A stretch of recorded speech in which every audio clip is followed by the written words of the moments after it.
आज मी तुम्हाला भरलेली कारली दाखवत आहे।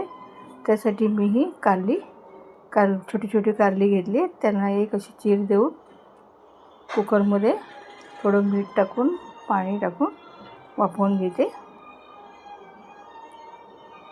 तर ही कारली 2 शिट्या काढायच्या,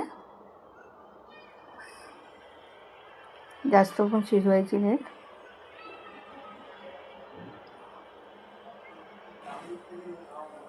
तर ही कारली शिटी झाली, 2 शिट्या झाल्या। ते काढून घेते मी कारली। त्यातलं सगळं पाणी काढून घ्यायचं व्यवस्थित। हाताने सगळं दाबून घेतलं तरी चालेल। आणि त्यासाठी मी हा कांदा खोबऱ्याचा मसाला घेतलाय, शेंगदाणा कूट घेतलाय, गरम मसाला घेतलाय, हळद घेतली, मीठ घेतलंय आणि हे शेंगदाण्याचा कूट घेतलाय। सगळं मिश्रण एकत्र करून आपण हा कारल्यात हा मसाला भरूया।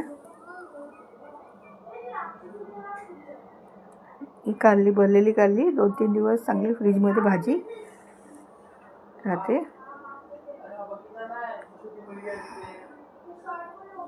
भाकरी बरोबर पोळी बरोबर छान लागते।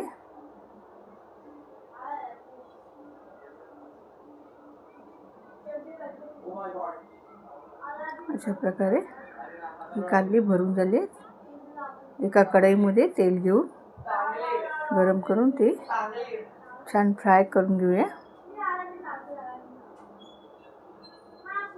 आता ही कारली फ्राय होत आहे।